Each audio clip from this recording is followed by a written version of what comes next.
Hello बच्चों, मैं स्मिता बिजलवान स्वागत करती हूँ आपका आईसीटी वर्चुअल क्लासरूम में। और आज हम पढ़ने जा रहे हैं क्लास 7 साइंस का chapter acid base and salt, यानी कि अम्ल, क्षार और लवण। ये चैप्टर जो है हम अपने प्रीवियस लेक्चर में स्टार्ट कर चुके थे। चलिए अब आगे बढ़ते हैं। तो लास्ट लेक्चर में जो है हम चाइना रोज के बारे में डिस्कस कर रहे थे, यानी कि जो गुड़हल के पुष्प के जो सूचक होते हैं उसके बारे में डिस्कस कर रहे थे। इसके अलावा हमने फिनोल्फथालीन के बारे में भी डिस्कस कर लिया था। और फिर जो है हम जो है न्यूट्रलाइजेशन रिएक्शन, यानी कि जो हमारी उदासीनीकरण रिएक्शन होती है उस वहां पर हम जो है पहुंच चुके थे। चलिए तो चाइना रोज यहाँ से हम हल्का अपना रिविजन कर लेते हैं। तो गुड़हल के पुष्प जो होते हैं वो भी हमारी क्या होता है, एक तरीके का प्राकृतिक सूचक होता है। ये किस तरीके से बनाया जाता है, जो गुड़हल के पुष्प की जो पंखुड़ियां होती हैं उन्हें हम जो है हल्के गुनगुने पानी में, यानी कि वार्म वाटर में क्या करेंगे, रख लेंगे कुछ समय के लिए। फिर हम देखेंगे हमें एक रंगीन विलयन हमें मिलेगा। वही हमारा क्या होगा, वही हमारा सूचक होगा, इंडिकेटर होगा। ठीक है।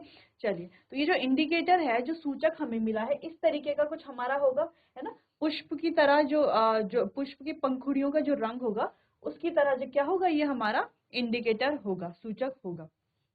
चलिए तो जो ये हमारा सूचक होगा, जब ये किसी एसिड में जाएगा, जब ये एसिड के साथ मिलेगा, यानी कि किसी अम्लीय विलयन के साथ मिलेगा, तब जो है इसका रंग मर्जेंटा हमें दिखाई देगा।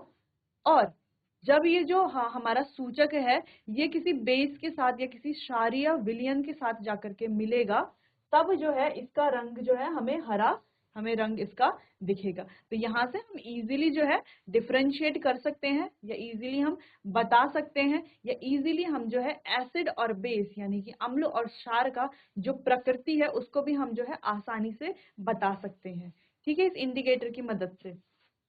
चलिए तो जैसे कि हमने यहाँ पर लिखा है कि अगर क्या है, वो एसिड है तो उसका रंग कैसे आएगा, मर्जेंटा आएगा। जैसे कि हमने यहाँ पर जो है एक जो एक्सपेरिमेंट किया है, यहाँ पर हमने नींबू का रस लिया है। अब नींबू का रस कैसा होता है, ये हमें पता है कि वो एसिडिक नेचर में होता है, एसिडिक उसका नेचर होता है। लेकिन यहाँ पर एक्सपेरिमेंट में हमने देखा कि उसका रंग कैसा आ रहा था, मर्जेंटा आ रहा था। जबकि जब हमने चूल्हे का पानी लिया तो वहां पर हमने क्या देखा कि उसका रंग कैसा आ रहा है, उसका रंग हरा आ रहा है। यानी कि ये इंडिकेट करता है, यानी कि ये दर्शाता है कि वो क्या है, हमारा क्षारीय विलयन है।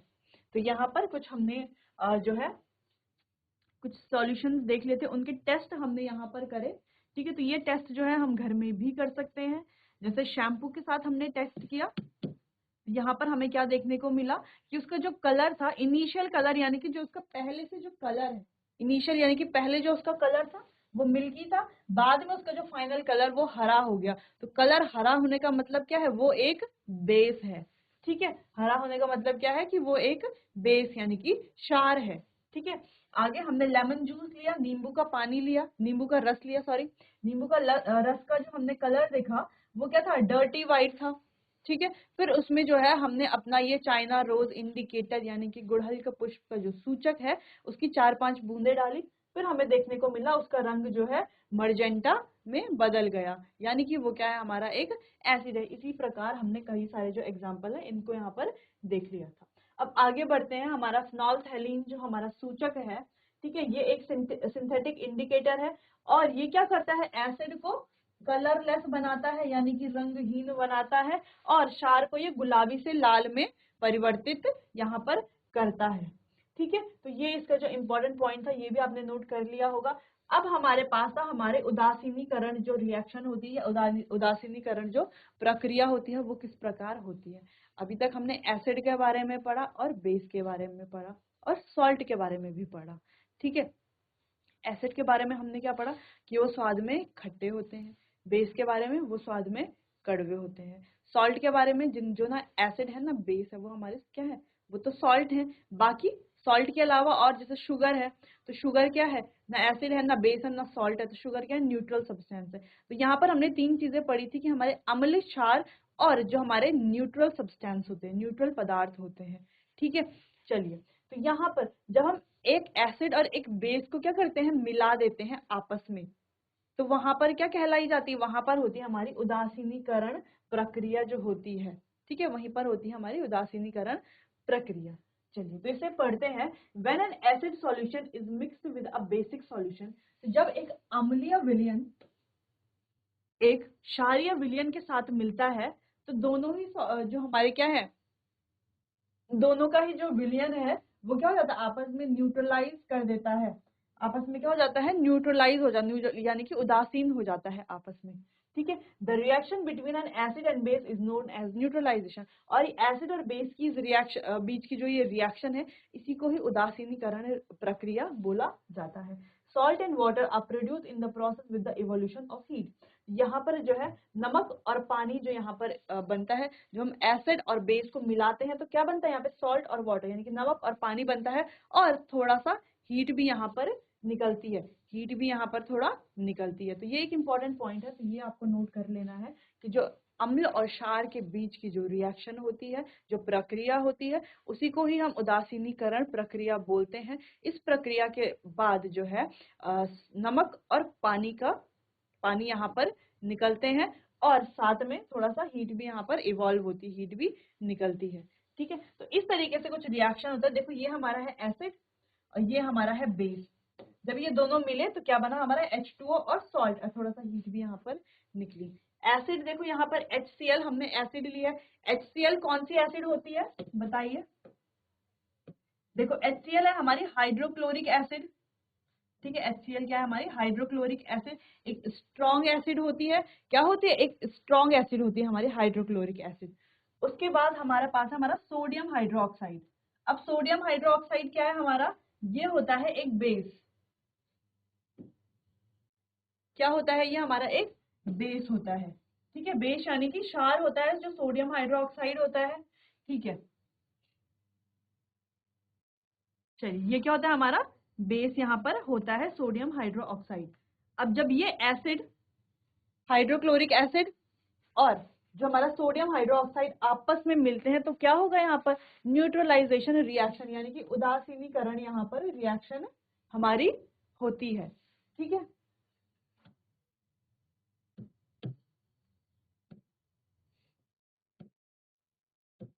क्या होता है, उदासीनीकरण रिएक्शन हमारी यहाँ पर होती है।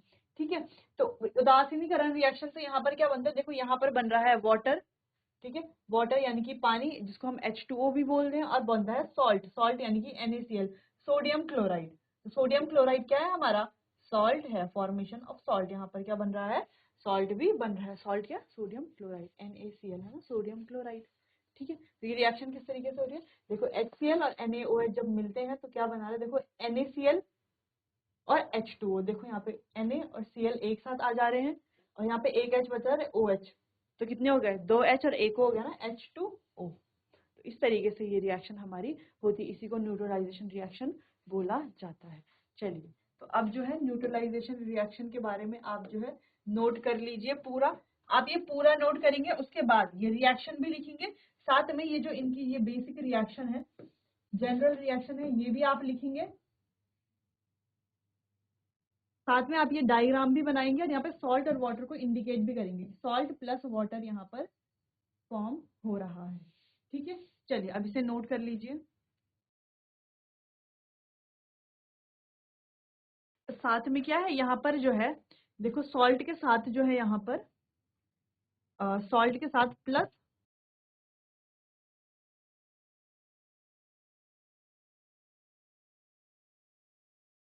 ऊष्मा, यानी कि हीट जिसे हम बोलते हैं, हीट भी यहाँ पर जो है निकलती है। ठीक है, हीट भी यहाँ पर इवॉल्व होती है।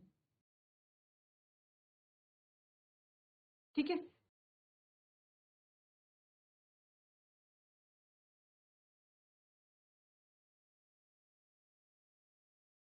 चलिए हिंदी में आप इस तरीके से यहाँ पर लिख सकते हैं,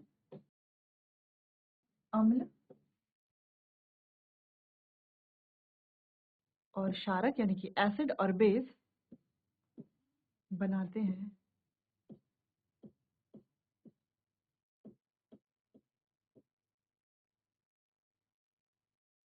साथ में जो है ऊष्मा क्या होती है, इवॉल्व होती है, निर्मुक्त होती है ना, ऊष्मा निर्मुक्त होती है यहाँ पर, यानी कि जो हमारी हीट है वो क्या होगी, इवॉल्व होगी। तो इस तरीके से साइन हम यहाँ पर बनाते हैं।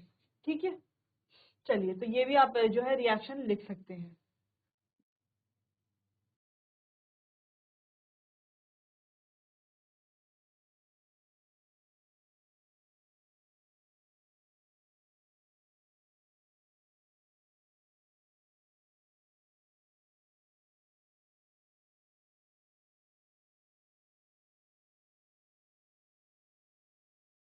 चलिए तो अब आगे बढ़ते हैं। आगे बढ़ने से पहले न्यूट्रलाइजेशन जो है आपको अच्छे से समझ आ जानी चाहिए, यानी कि उदासीनीकरण जो हमारा है वो आपको अच्छे से समझ आ जाना चाहिए।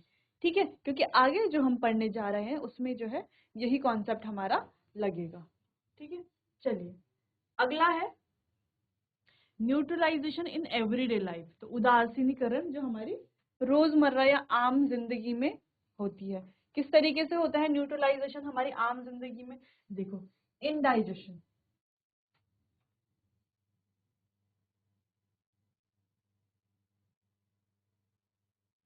इनडाइजेशन यानी कि हमारा अपाचन।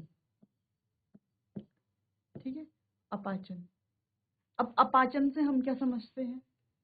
देखो, नॉर्मली अगर हम बोलते हैं तो कभी कभी क्या होता है, जब हम खाना खाते हैं, ठीक है, खाना खाने के बाद क्या है, हमें ऐसा लगता है कि हमें उल्टी आने वाली है, ऐसा लगता है यहाँ यहाँ तक भर गया, एक अलग सी फीलिंग आती है जिसको हम एसिडिटी भी हम बोल सकते हैं। क्या बोल सकते हैं? एसिडिटी भी हम इसको बोलते हैं। अब अपाचन क्या होता है?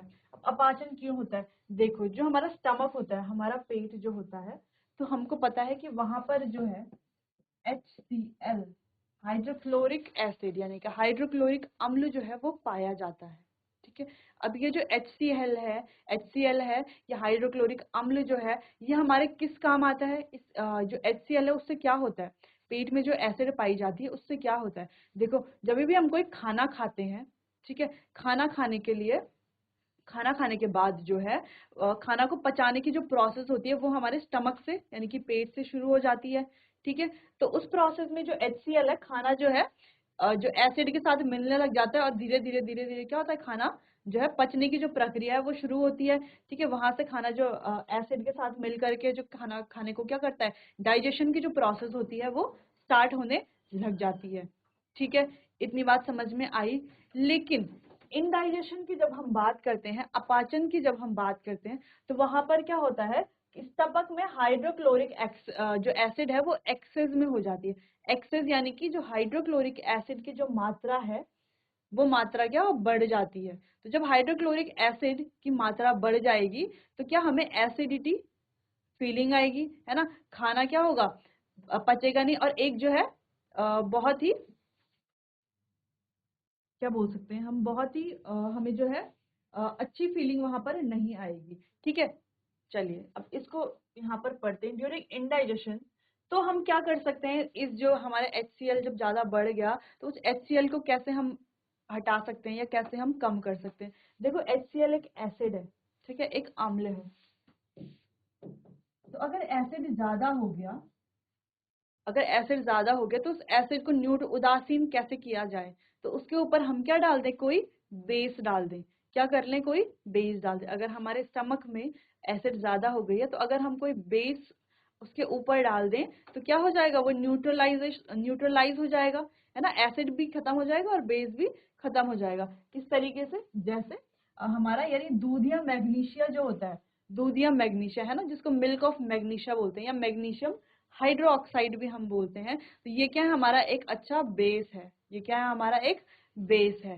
ठीक है, अच्छा, जहां पर भी हाइड्रोक्साइड लगता है वो बेस होता है हमारा। ठीक है, जैसे हम सोडियम हाइड्रोक्साइड की बात करें, कैल्शियम हाइड्रोक्साइड की बात करें, तो जिनमें हाइड्रोक्साइड लगता है वो क्या होते हैं, हमारे बेस होते हैं, यानी कि क्षार होते हैं। तो ये क्षार को पहचानने के जो तरीका है वो एक ये भी है। ठीक है, कि हाइड्रोक्साइड जिनके बाद में लगा है उनसे हम पहचान सकते हैं कि हमारा वो बेस है। अब बात आते हैं, जब एक्सेस अमाउंट में हाइड्रोक्लोरिक एसिड जब स्टमक में हो जाए, यानी कि हाइड्रोक्लोरिक एसिड की मात्रा जब स्टमक पेट में ज्यादा हो जाए, तो हमें दूध या मैग्नीशिया जिसको हम मैग्नीशियम हाइड्रोक्साइड भी बोलते हैं या मिल्क ऑफ मैग्नीशिया भी बोलते हैं, वो अगर हम क्या कर लें, थोड़ा सा पी लेते हैं, ठीक है, उसको जब हम खा लेते हैं उसके बाद स्टमक में जाता है वो HCl। यहाँ पर देखो, मैग्नीशियम हाइड्रोक्साइड स्टमक में जाएगा, ये एसिड है, ये बेस है। दोनों मिलके क्या हो जाएंगे, उदासीन हो जाएंगे, यानी कि न्यूट्रलाइज हो जाएंगे। तो अपच की जो समस्या है वहां पर खत्म हो जाएगी। ठीक है, चलिए। ड्यूरिंग इंडाइजेशन यानी कि अपच के दौरान taking milk of magnesia give us relief. तो इससे जो है मिल्क ऑफ मैग्नीशिया लेने से हमें क्या होती है, राहत मिल जाती है एसिडिटी से। ठीक है, बिकॉज क्यों क्यों मिलती है राहत, क्योंकि वो जो है एक्सेस एसिड जो वहां पर बनी, यानी कि अधिक मात्रा में जो एसिड है, अम्ल है, उसकी उसके जो इफेक्ट होता है उसको क्या कर देता है, उदासीन कर देता है। जो हमारे पेट में जो इफेक्ट हो रहा है उसका, उसको क्या कर देता है, उदासीन कर देता है, जिस वजह से क्या है, हमको जो है राहत मिलती है। ठीक है, चलिए अब आप इसको नोट कीजिए, फिर आगे बढ़ते हैं।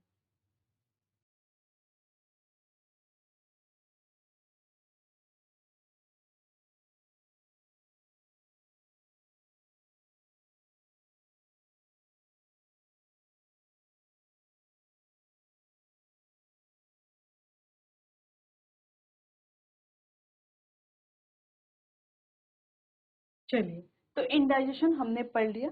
इंडाइजेशन में एक बार हम इसको फिर से जो है थोड़ा सा रिवाइज करेंगे। हमारे जो स्टमक होता है, हमारे पेट में HCl एसिड जो है यानी कि हाइड्रोक्लोरिक एसिड जो है पहले से मौजूद होती है, थोड़ी क्वांटिटी में। क्यों मौजूद होती है, क्योंकि ये जो है खाने को पचाने में सहायक होती है। ठीक है, लेकिन जब ये एसिड जो है, ये अम्ल जो है, वो ज्यादा मात्रा में हमारे पेट में बढ़ने लगता है, तो क्या होता है, तो हमें अपच की जो समस्या यानी कि अपाचन की समस्या हमें देखने को मिलती है। ये समस्या जो होती है बहुत ही कष्टदायक होती है। ठीक है, इसीलिए इसीलिए जब एसिड ज्यादा बढ़ जाए तो हमें क्या करना है, दूध या मैग्नीशिया लेना है, जिसको हम मैग्नीशियम हाइड्रोक्साइड भी बोलते हैं। इसको जब हम लेंगे यानी कि इसको जब हम पिएंगे या खाएंगे तो हमें क्या मिलेगी, इससे राहत मिलेगी। क्योंकि ये देखो, मैग्नीशियम हाइड्रोक्साइड और हाइड्रोक्लोरिक एसिड आपस में रिएक्शन करेंगे और क्या हो जाएंगे, आपस में न्यूट्रलाइज हो जाएंगे। क्या हो जाएंगे, उदासीन हो जाएंगे, जिस वजह से हमको राहत मिलेगी और ठीक रहेंगे हम। ठीक है, चलिए अब आगे बढ़ते हैं। आगे एंट बाइट। एंट बाइट यानी कि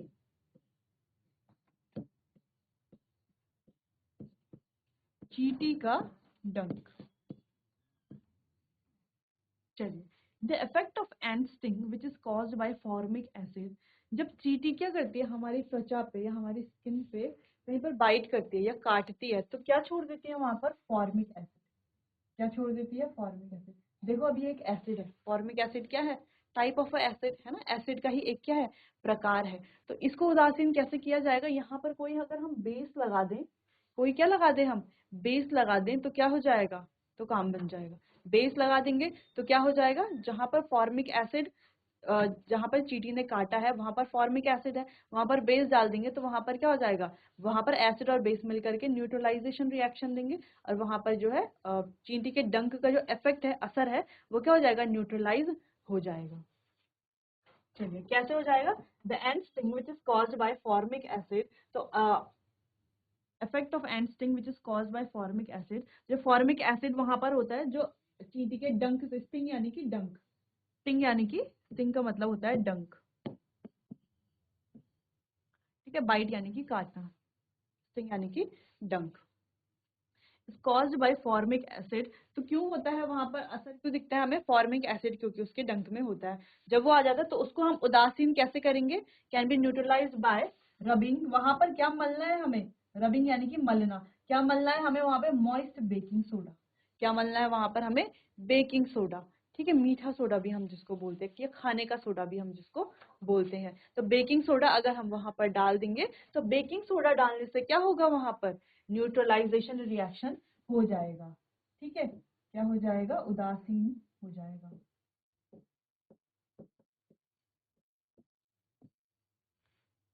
ठीक है, न्यूट्रलाइज वो हो जाएगा। एसिड यानी कि जो हमारी क्या थी, फॉर्मिक एसिड, प्लस बेस क्या है हमारा, बेकिंग सोडा,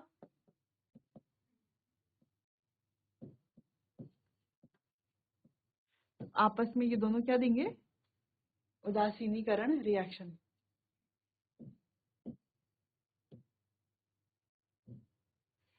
ठीक है, तब हमारा क्या हो जाएगा यहाँ पर, उदासीनीकरण हो जाएगा। चलिए, तो अब आप इसे जो है एंड स्टिंग को नोट कर लीजिए, फिर हम आगे बढ़ेंगे सॉइल ट्रीटमेंट किस प्रकार होता है। चलिए,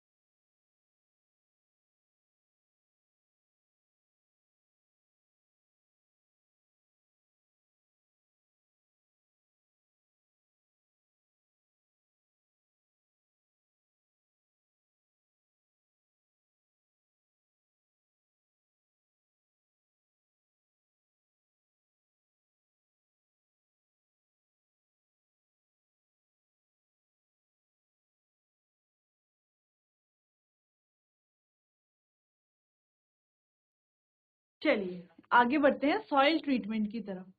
सॉइल ट्रीटमेंट यानी कि जो हमारा मृदा उपचार।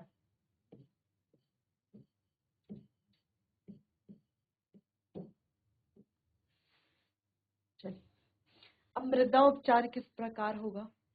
देखो,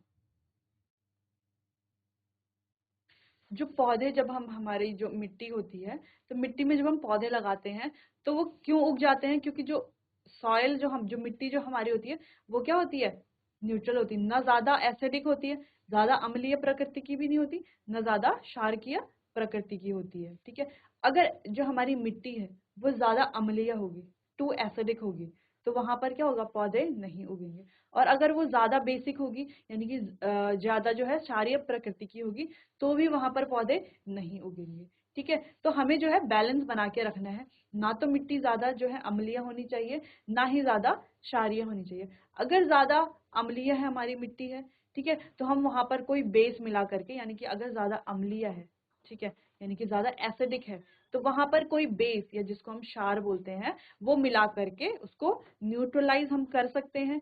ठीक है, उदासीन हम कर सकते हैं। और अगर मिट्टी हमारी ज्यादा बेसिक है, ज्यादा बेसिक है, तो हम वहां पर जो है कुछ एसिड यानी कोई एसिडिक पदार्थ, यानी कि एसिडिक सब्सटेंस, जिसको हम अम्लीय पदार्थ बोलते हैं, वो मिला करके जो है मिट्टी को क्या बना सकते हैं, वापस से न्यूट्रलाइज कर सकते हैं और उपजाऊ बना सकते हैं। अब कैसे, इसको हम आगे पढ़ते हैं। Plants do not grow well when the soil is either too acidic और टू बेसिक, यानी कि पौधे तब नहीं उगते जब हमारी जो मिट्टी है वो ज्यादा अम्लीय है या ज्यादा क्षारीय है।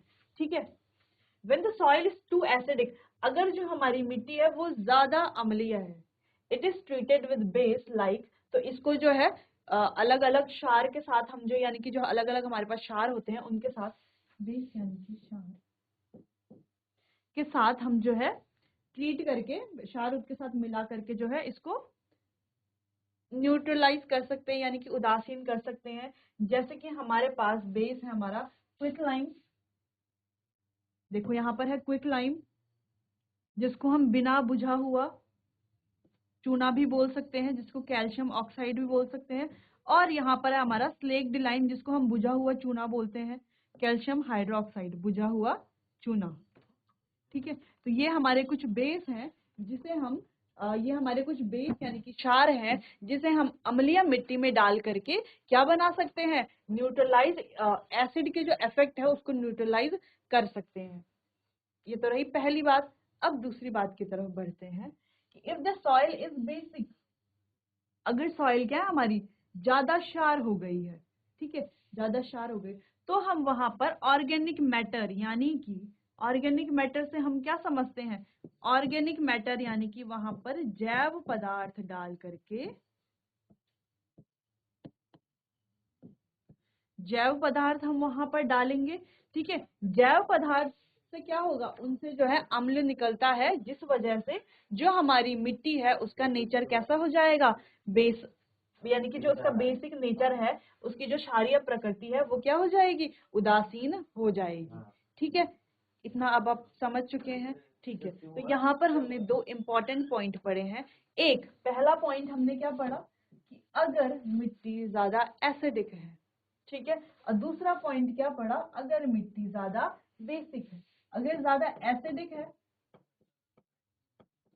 अगर ज्यादा एसिडिक है यानी कि ज्यादा अम्लीय अगर मिट्टी है तो वहां पर पौधे नहीं उगेंगे। तो अम्लीय मिट्टी को क्या करना पड़ेगा हमें, उसके साथ कुछ हमें जो है क्षार मिला करके उस मिट्टी को उदासीन बनाना पड़ेगा, जिससे कि वो क्या हो जाए, उपजाऊ बन जाए। अब उसको उदासीन कैसे बनाएंगे, उसको उदासीन बनाएंगे हम उसमें कुछ क्षार मिला करके। क्या क्षार हम उसमें मिला सकते हैं, या तो हम उसमें जो है बिना बुझा हुआ चूना जो होता है वो मिला दे, जिसको हम कैल्शियम ऑक्साइड बोलते हैं।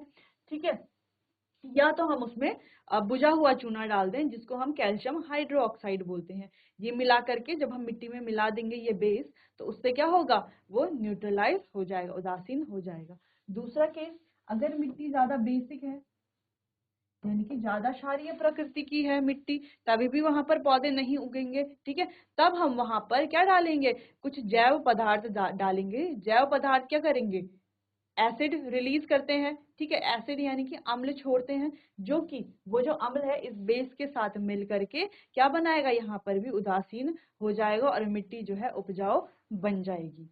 ठीक है, तो ये जो पॉइंट है, दो पॉइंट को हमने यहाँ पर डिस्कस किया है। और अगर दोनों पॉइंट है, ज्यादा एसिडिक है ज्यादा बेसिक है, तो फसल जो है वहां पर नहीं होती। इसीलिए जो है हमें ये चीजें करनी पड़ती है, उसको न्यूट्रलाइज करना पड़ता है, मिट्टी में क्या एक बैलेंस बनाना पड़ता है एसिड और बेस का। ठीक है, चलिए, तो अब ये जो इंपॉर्टेंट हमने पढ़ लिया, यहाँ पर दो इंपॉर्टेंट पॉइंट हमने पढ़े हैं, ये आप अच्छे से पूरा इसको नोट कर लीजिए। कहीं पर अगर समझ नहीं आता है तो आप जो है पूछ सकते हैं। चलिए, अब आप नोट कीजिए।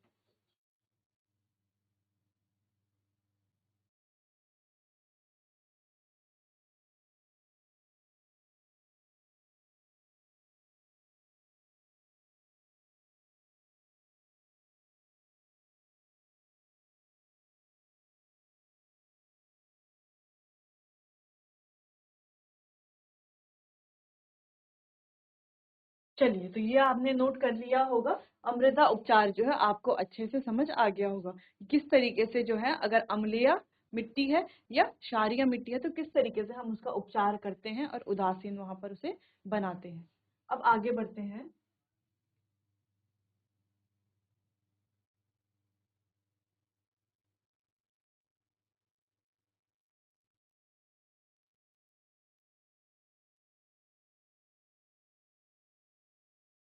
चलिए, फैक्ट्री वेस्ट यानी कि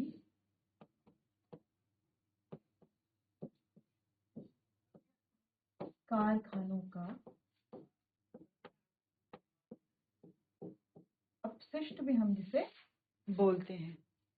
अब यहाँ पर क्या होता है, देखो हमें पता है कि बड़ी बड़ी इंडस्ट्रीज होती हैं, बड़ी बड़ी फैक्ट्रीज होती हैं, तो वहां से क्या होता है, बहुत सारा कचरा निकलता है, बहुत सारा वेस्ट निकलता है। ठीक है, अब अब जानने वाली बात यह है कि जो फैक्ट्री से जो वेस्ट निकलता है वो ज्यादातर क्या होता है, एसिडिक नेचर का होता है, यानी कि अम्लीय प्रकृति का होता है। ठीक है, ज्यादातर क्या होता है, अम्लीय प्रकृति का होता है। तो ये जो वेस्ट आता है यानी कि जो कचरा जो फैक्ट्री से निकलता है, अब ये इसमें बहुत ज्यादा एसिड एसिड की मात्रा ज्यादा होता है, यानी कि अम्लीय प्रकृति का होता है। अगर इसको सीधे सीधे हम जो है मिट्टी में सीधे सीधे अगर जो है इसको पानी में छोड़ दिया जाए, समुद्र में छोड़ दिया जाए, पॉन्ड्स में छोड़ दिया जाए, लेक में छोड़ दिया जाए, ओशन में छोड़ दिया जाए, तो क्या होगा, वहां पर रहने वाले जो जीव हैं, पानी में रहने वाले जो जीव हैं, वो एसिड के कारण क्या हो जाएंगे, मर जाएंगे। ठीक है, तो धीरे धीरे उससे बहुत ज्यादा प्रॉब्लम जो है क्रिएट होनी शुरू हो जाएगी। इसीलिए क्या किया जाता है कि जो फैक्ट्री से जो वेस्ट आता है ज्यादातर एसिडिक नेचर का होता है, तो उसमें जो है कुछ क्षार मिला करके यानी कि बेस मिला करके उसको जो है न्यूट्रलाइज कर दिया जाता है। यानी कि जो वहाँ फैक्ट्री से जो वेस्ट आता है उसमें क्या होता है, अम्ल होता है, उसमें क्षार मिला करके उसे उदासीन कर दिया जाता है, फिर उसे जो है वाटर बॉडीज में विसर्जित कर दिया जाता है। चलिए, तो अब इसको रीड हम करेंगे यहाँ पर। The waste of many factories contain acid, यानी कि ज्यादातर फैक्ट्री से जो वेस्ट आता है उसमें क्या होता है, अम्ल ज्यादा पाया जाता है।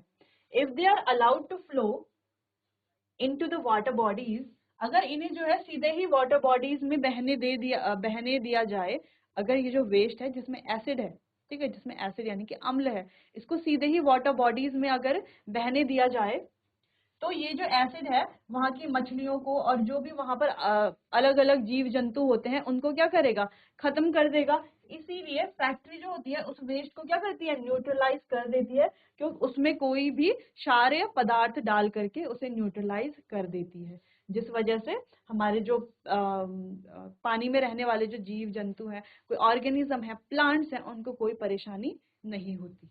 ठीक है, तो फैक्ट्री वेस्ट,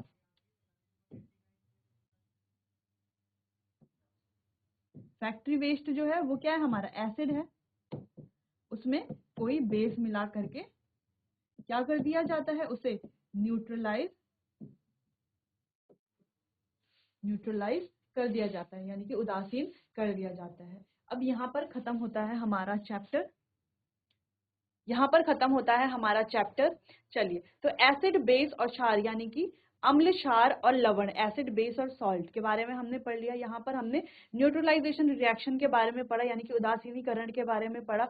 इसके अलावा यहाँ पर हमने सूचकों के बारे में पढ़ा, कुछ प्राकृतिक सूचक थे और कुछ सिंथेटिक सूचक जो थे हमारे, उनके बारे में हमने पढ़ा। तो ये चैप्टर हो गया हमारा कंप्लीट। अब आप इसे अच्छे से पढ़िए, आगे जो से क्वेश्चन आंसर्स हैं उन्हें अच्छे से करिए, अच्छे से एग्जाम की तैयारी कीजिए। चलिए मिलते हैं अपने अगले सेशन में, तब तक के लिए आपका बहुत बहुत धन्यवाद।